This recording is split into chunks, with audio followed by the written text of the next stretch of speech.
Estudo do Apocalipse, parte 5, sobre o ensino progressivo.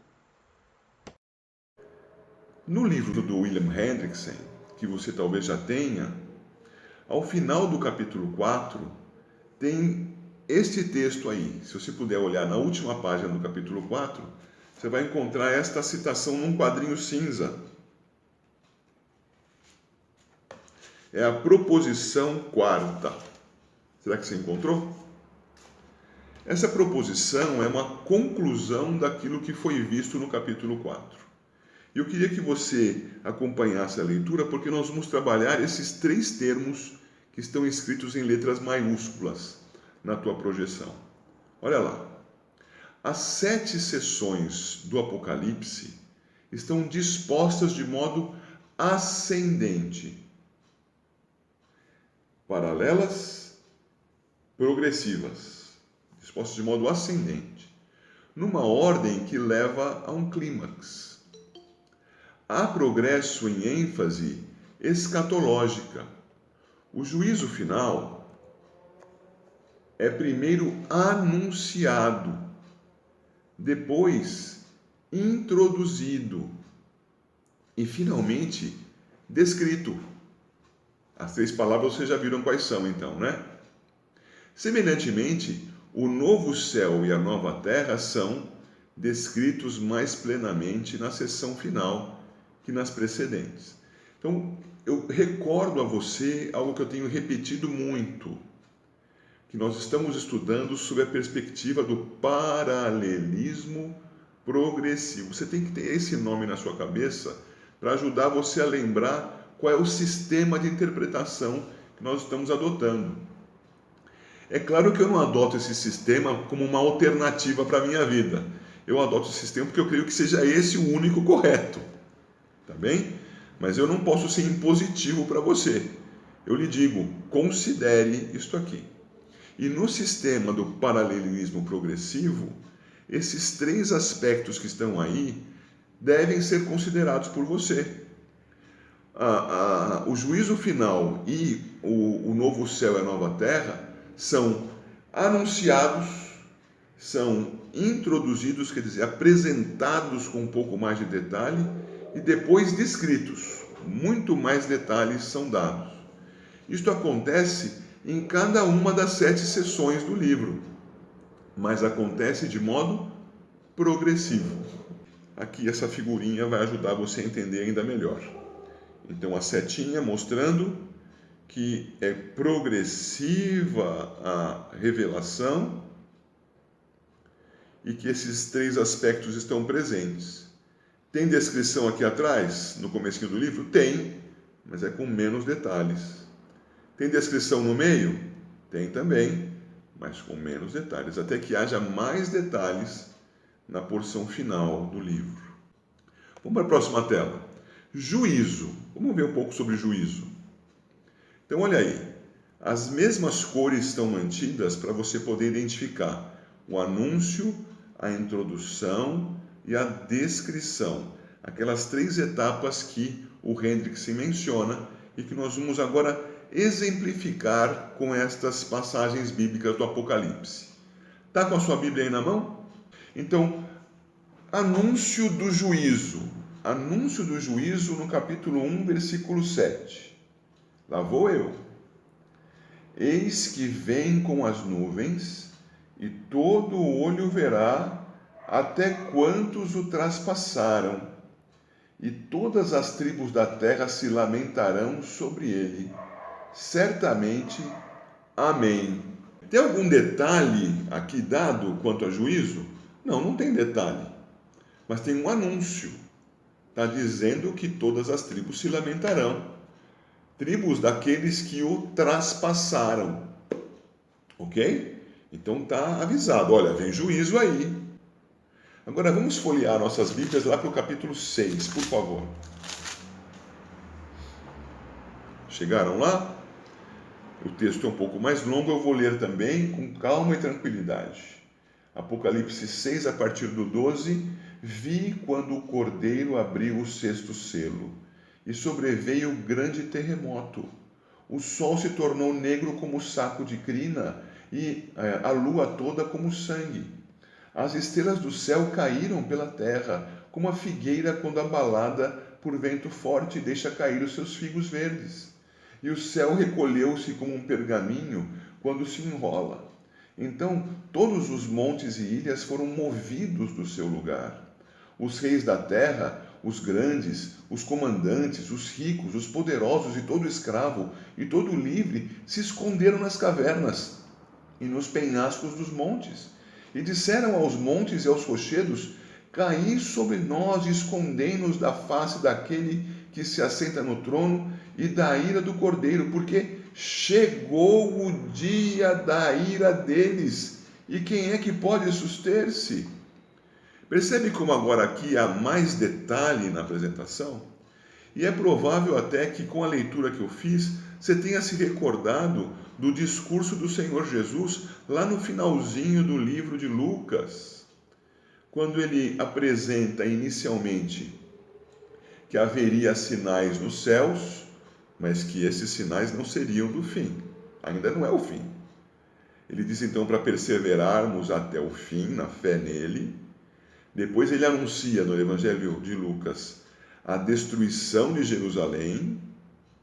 E por fim ele diz que o sol se escureceria e as estrelas cairiam do céu. O Senhor Jesus diz lá, e Lucas registrou, o que está escrito aqui. E esses detalhes mais ricos que nós vemos aqui nesse texto tratado como introdutório do juízo, anunciam já a vinda do Cordeiro. Você percebeu aí nos versículos 16 e 17, não é verdade? Você percebeu que está dizendo aí que chegou o grande dia da ira deles. Ué, chegou o dia da ira do Cordeiro no capítulo 6 do Apocalipse? Isso não tem que acontecer só no capítulo 20? Não.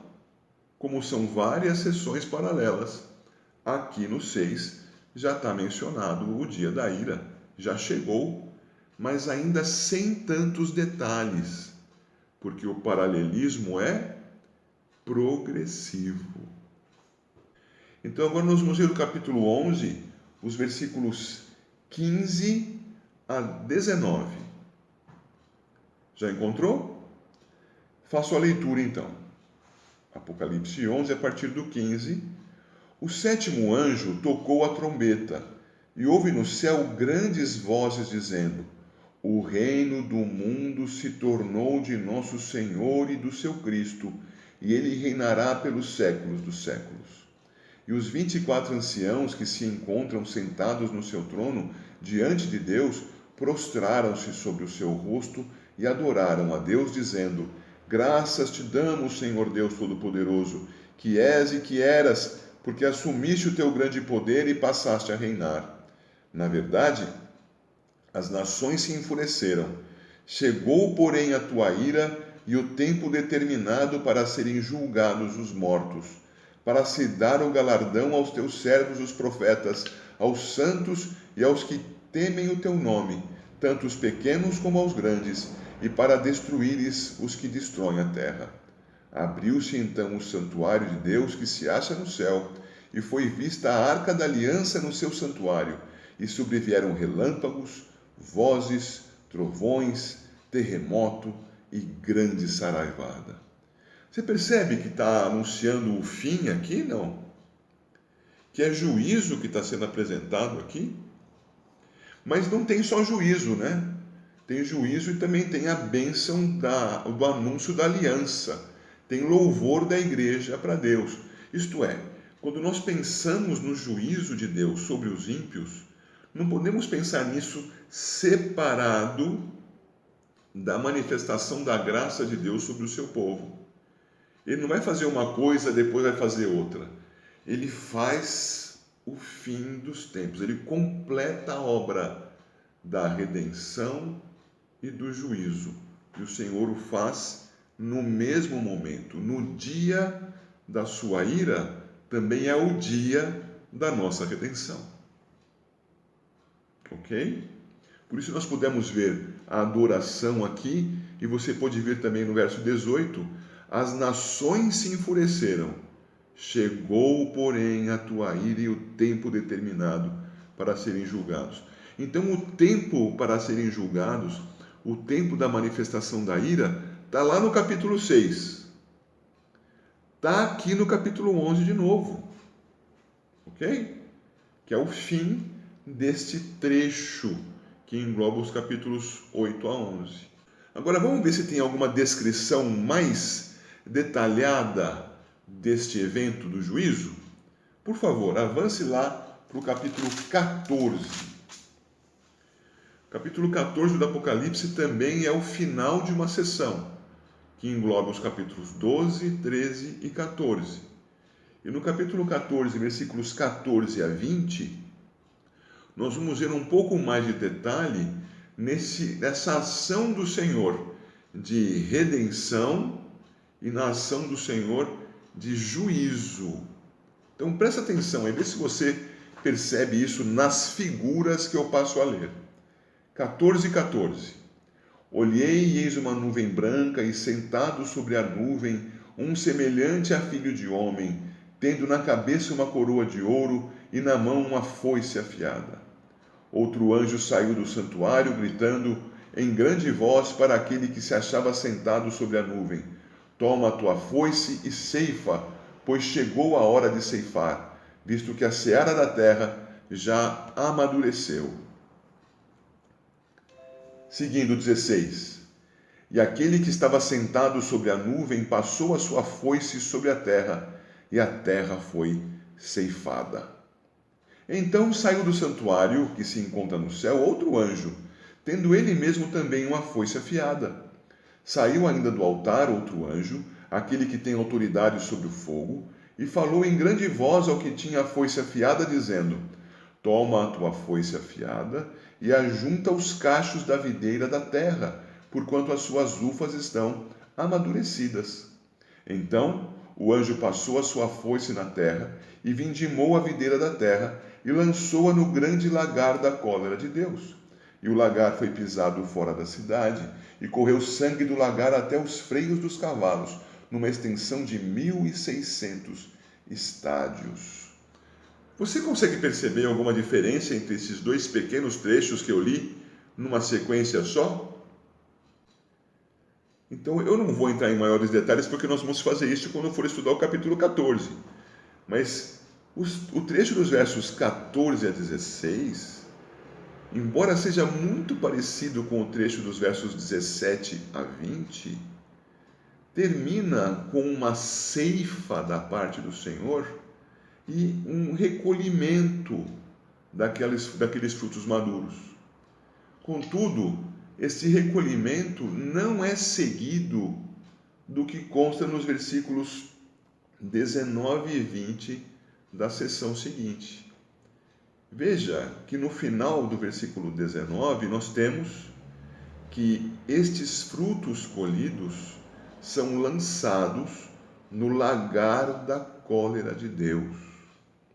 E o lagar foi pisado. Então, os primeiros frutos até o versículo 16 são de salvação, são de redenção.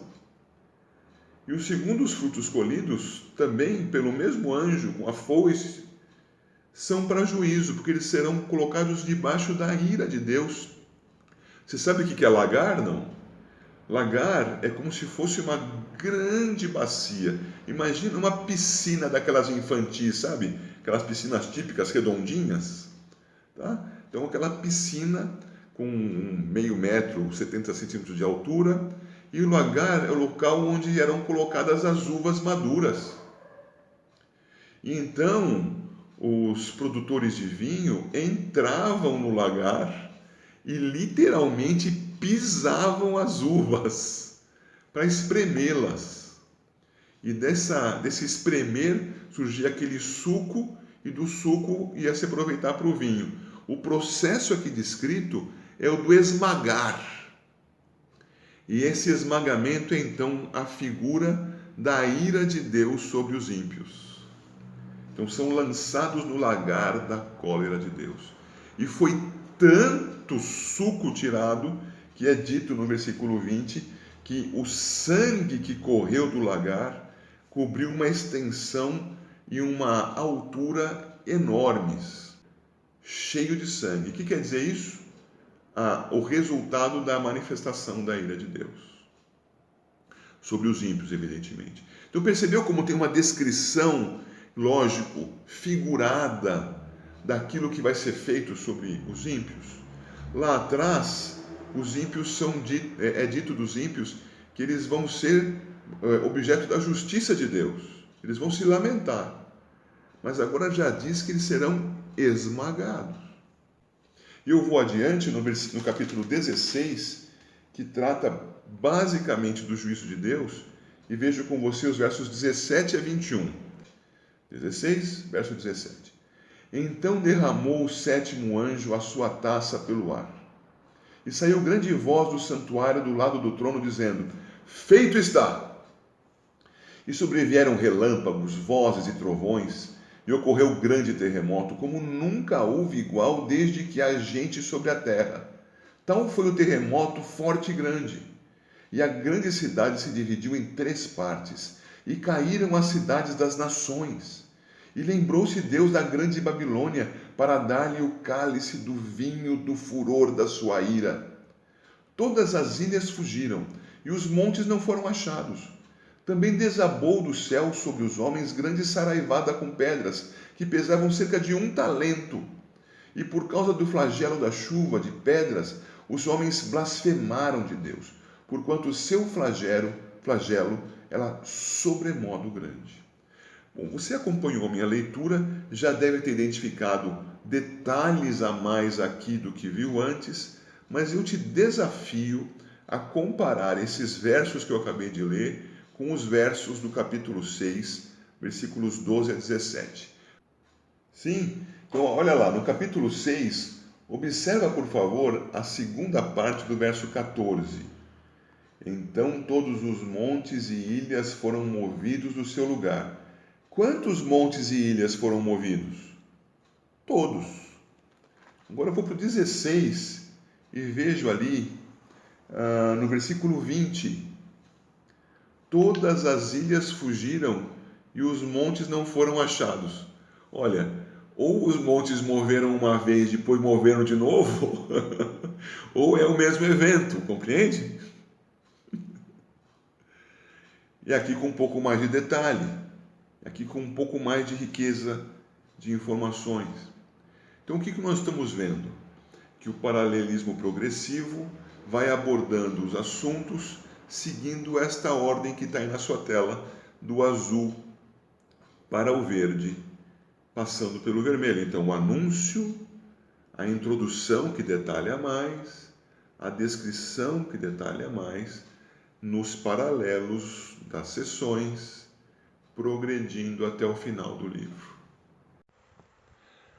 As 7 sessões do Apocalipse estão dispostas de modo ascendente, numa ordem que leva a um clímax, a progresso em ênfase escatológica.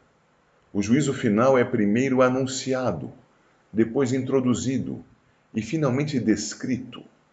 Semelhantemente, o novo céu e a nova terra são descritos mais plenamente na sessão final que nas precedentes.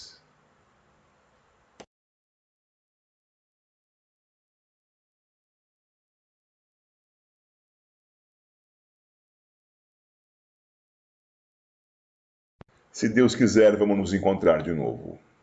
Até lá!